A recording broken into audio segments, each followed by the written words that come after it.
Kalau Bapak Ibu pernah dengar istilah alumni 212, pernah dengar nggak? Pernah dengar? Radikal, sumbu pendek, kadrun, anti Ahok, anti Jokowi. Ini dia orangnya Bapak Ibu. Di depan Bapak Ibu sekarang. Kenapa seorang anti Ahok, anti Jokowi, kadrun, alumni 212 bisa menerima Tuhan Yesus sebagai juru selamat?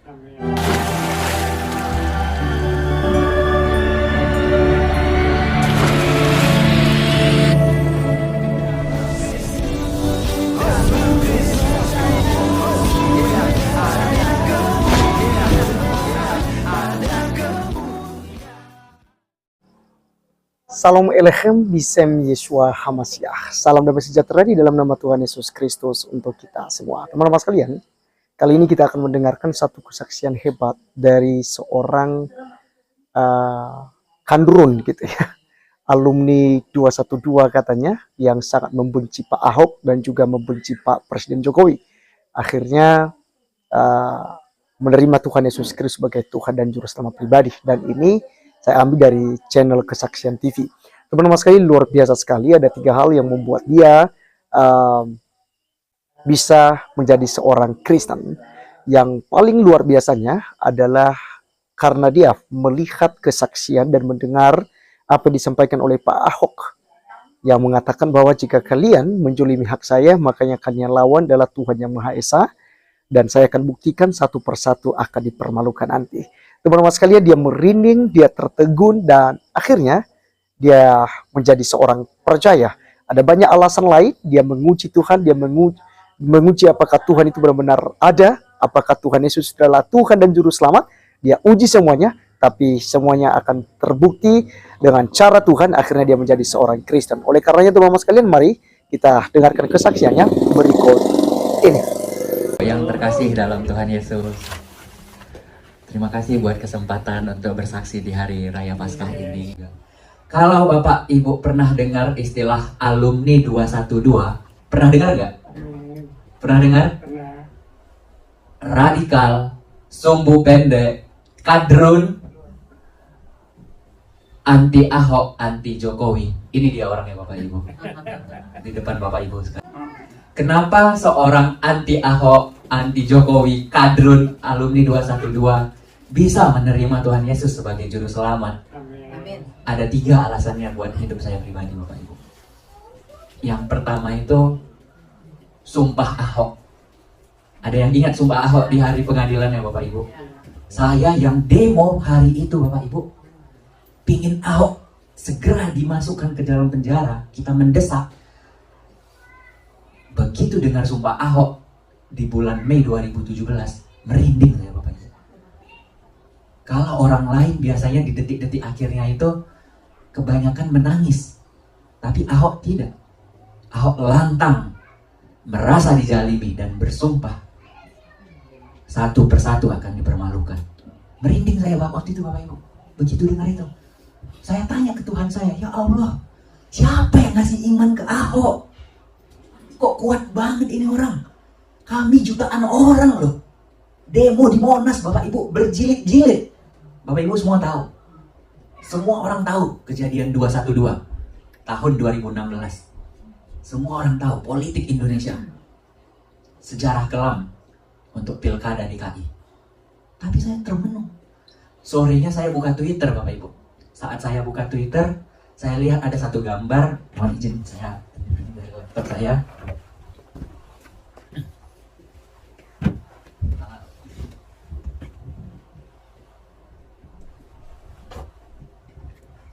Gambar ini Bapak Ibu, mohon maaf. Ada yang pernah lihat gambar ini sebelumnya? Belum pernah ya? Ini Ahok bersama Tuhan Yesus. Foto ini viral di sosial media Twitter. Kenapa Twitter? Karena Twitter sampai hari ini masih membahas tentang politik-politik yang terhangat. Ya, Facebook tidak, Instagram tidak, tapi Twitter masih membahas. Begitu saya lihat gambar ini, saya tertegun Bapak Ibu. Saya bilang dalam hati saya, hebat banget ya orang Kristen menggambarkan Tuhannya sedekat itu. Dalam hati saya Bapak Ibu. Bahkan Ahok duduk, tapi Tuhannya digambarkan lebih rendah. Dan itu menyentuh hati saya. Dan saya posting ulang di Twitter saya. Saya bilang, saya tersentuh melihat gambar ini. Terus saya posting lagi, kalau kita punya peribahasa, karena nilas titik rusak susu sebelangga. Tapi di mata saya Ahok nggak seperti itu. Karena kesalahpahaman tidak merusak seluruh kebaikan Ahok. Membuka tabir di kepala saya, Ahok tuh nggak seperti itu, Farhan. Ahok tuh baik. Banyak orang-orang hidupnya hancur di Jakarta, tinggal di pinggiran kali. Di Kalijodo itu prostitusi, perjudian. Tapi Ahok, apa yang dilakukan Ahok? Dibersihkan agar tidak kumuh. Dilarang tempat-tempat seperti itu. Bahkan mohon maaf, marbot pembersih-pembersih masjid diumrohkan, Bapak Ibu. Tersentuh hati saya. Dan di hari itu juga, mohon maaf, saya tinggalkan kepercayaan saya yang lama Islam. Tahun 2017, tapi saya mengalami pergumulan, Bapak Ibu. Apa benar Tuhan Yesus ini Tuhan? Bergumul panjang, masuk tahun 2018, Bapak Ibu. Viral dokter Terawan tentang cuci otak, sampai Presiden SBY pun turun tangan. Saya ketik, siapa dokter Terawan ini? Ternyata seorang dokter dan juga sekaligus TNI Jenderal. Waktu saya buka YouTube, yang terbuka itu video dia lagi nyanyi. Hidup ini adalah kesempatan. Waduh, dengar liriknya aja merinding saya, Bapak Ibu. Saya bilang, ini lagu apa? Saya bilang. Jadi saya ketik lagu, judulnya Hidup Ini Adalah Kesempatan, ternyata lagu rohani. Saya baca, saya dengar liriknya. Oh Tuhan, pakailah hidupku selagi aku masih kuat. Waduh, merinding saya. Dan ternyata bukan saya yang merinding. Begitu saya baca komentarnya, banyak orang Islam merinding dengar lagu ini, Bapak Ibu. Bukan saya sendiri ternyata. Bapak Ibu, bukan nanti di YouTube lagu itu. Saya Muslim, tapi saya senang sekali dengar lagu ini. Saya pun sampai, ini lagu rohani orang Kristen. Ini doa. Dia minta dipakai sama Tuhan. Bukan minta kami mau hidup kaya, bebas hidup di dunia. Enggak, ternyata mereka pengen dipakai, pengen bermanfaat sama Tuhan. Merinding saya, Bapak Ibu. Sejak hari itu saya kepikiran, saya mau ke gereja. Saya mau ke gereja, Bapak Ibu. Tapi saya nggak punya teman Kristen. Dan kalau saya pergi ke gereja, saya ada ketakutan kalau mereka ketik. Karena saya sering lihat di depan gereja ada meja, Bapak Ibu. Saya pikir isi absen, periksa KTP. Kalau mereka periksa KTP Islam, terus mereka buka Facebook atau buka apa gitu, diketik nama saya Rada Farhan. Mohon maaf, belum memperkenalkan diri. Rada Farhan. Ternyata fotonya foto yang kayak tadi, bendera hitam, ada senjata, ada ini itu. Orang kan jadi takut. Nanti dikira mata-mata. Apalagi kasus pengeboman gereja di Indonesia nggak sedikit ya Bapak Ibu. Takutnya menimbulkan trauma. Saya takut sendiri. Gimana ini caranya Tuhan biar ke gereja? Tahun 2019 masuk. Viral satu berita. Pemudik dari Kanada, dari Arab Saudi keluar dari Islam. Dan mendapatkan suaka di Kanada.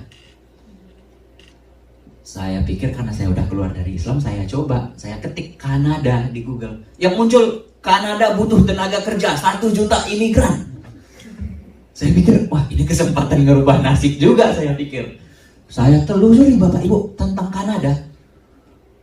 Gagal saya. Kenapa?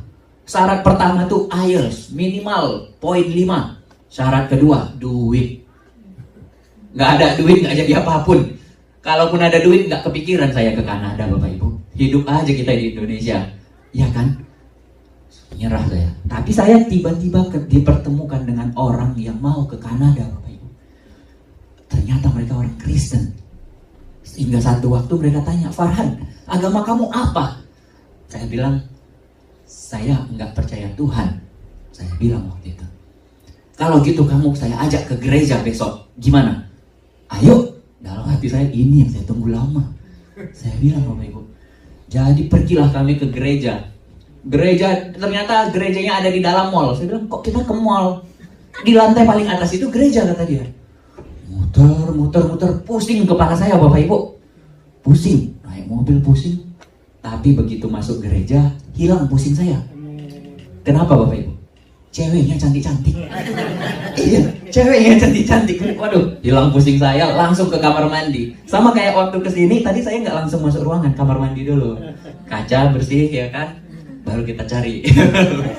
Begitu dengar, oh gini ternyata orang Kristen memuji Tuhan, beribadah, menyembah Tuhan. Mereka putar yang banyak banget lagunya Bapak Ibu. Salah satunya tadi, Bless the Lord of my soul, Matt Redman, 10,000 Reasons. Itu lagu yang saya dengar pertama di gereja, di mall itu Bapak Ibu. Yang kedua, lagu Sungguh Indah. Sungguh indah yang kau pikirkan tentangku. Saya waktu dengar itu saya bilang, masa sih? Saya bilang, masa sih Tuhan orang Kristen memikirkan hamba-hambanya sampai hamba-hambanya tuh menangis Bapak Ibu dengar lagu itu. Saya ngeliat, ada apa ini? Ada apa ini? Terus saya dengar khotbahnya, mohon maaf ya Abi Saibuddin Ibrahim. Kalau khotbah kita kan kita nggak boleh ngobrol ya dalam khotbah. Tapi di gereja seperti motivasi. Bilang sebelah kiri kanan Anda, maju terus bro, semangat terus bro. Kaget saya Pak Pendeta digitu-gituin. Maju terus bro, oh iya maju, semangat terus. Waduh apa nih? Terus pendetanya bilang, ada mujizat, ada pemulihan, ada kesembuhan, ada pelepasan. Apa ini saya bilang? Ada apa ini di gereja? Tapi begitu doa Bapak Ibu, doa orang Kristen panjang.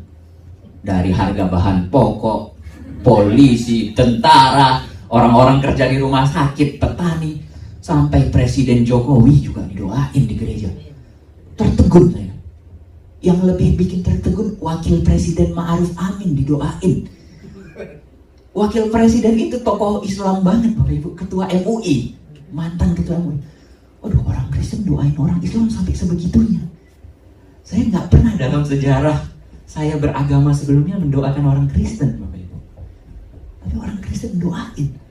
Di kesempatan itu saya bilang, kalau memang Tuhan Yesus ada, kasih saya visa Amerika. Saya akan jadi pengikut Kristus. Saya gituin Bapak Ibu gereja. Dan hari ini saya bawa paspor saya Bapak Ibu. Paspor saya ini kosong Bapak Ibu. Enggak pernah keluar negeri sama sekali. Ini boleh nanti kita buka lembar-lembarannya. Ini langsung visa Amerika. Nggak ada stempel negara lain Bapak Ibu. Single. Umur waktu itu saya ngajuin 2020. Pertanyaannya 3.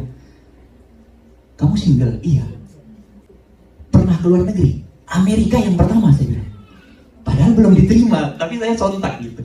Yang ketiga waktu itu negara lain udah lockdown Bapak Ibu. China, Eropa udah lockdown duluan daripada Indonesia. Saya dapatnya 2 Maret 2020. Kasih saya bilang, dapat. Ini, congrats. Paspor ditahan, kertas putih dikasih. Kaget saya. Saya bilang, Tuhan, saya mau dibaptis. Saya ingat tantangan saya. Dulu saya bilang tantangan, sekarang saya bilang doa, maaf Tuhan, saya nantang dulu. Begitu mau ke gereja, lockdown Bapak Ibu. Pemerintah bilang libur 2 minggu. Ternyata 2 tahun lebih saya nggak dipanggil-panggil kerja sampai hari ini Bapak Ibu. Dan permasalahannya saya nggak ada ongkos Bapak Ibu ke Amerika. Nggak ada ongkos, nggak ada duit. Uang di rekening saya itu rekening koran, hanya 4 juta rupiah Bapak Ibu. Nggak ada ongkos. Saya buka lowongan kerja Amerika di Facebook, grup lowongan kerja gitu. Saya buka, saya bilang ke orang-orang, saya punya visa Amerika tapi nggak ada ongkos. Saya punya visa Amerika nggak ada ongkos. Bisa nggak ongkosin saya? Nanti sistemnya potong gaji. 1 tahun 2 bulan Bapak Ibu baru dapat. Langsung saya diongkosin orang Denver Bapak Ibu. Begitu saya tahu orang Denver yang ngongkosin, kami saling kenal, ternyata yang ngongkosin orang Kristen. Sampai saya bilang, aduh Tuhan, lemas kaki saya Bapak Ibu. Ini siapa yang ngerencanain? Saya bilang, 1 tahun 2 bulan saya hubungin semua orang. Saya mohon maaf, keluarga kurang mampu Bapak Ibu. Orang tua saya guru honorer.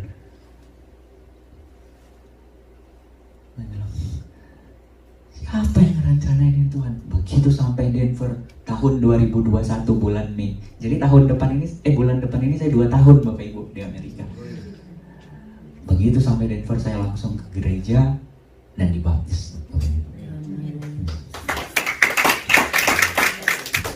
Jadi kalau tadi saya dari 212 Bapak Ibu, sekarang saya 121. Filipi 1 ayat 21. Hidup adalah Kristus dan mati adalah keuntungan. Dan ada kelanjutannya Bapak Ibu, Filipi 1 ayat 22. Kalaupun aku harus hidup, maka aku akan bekerja menghasilkan buah. Salam kenal dari saya. Selamat Hari Paskah. Shalom.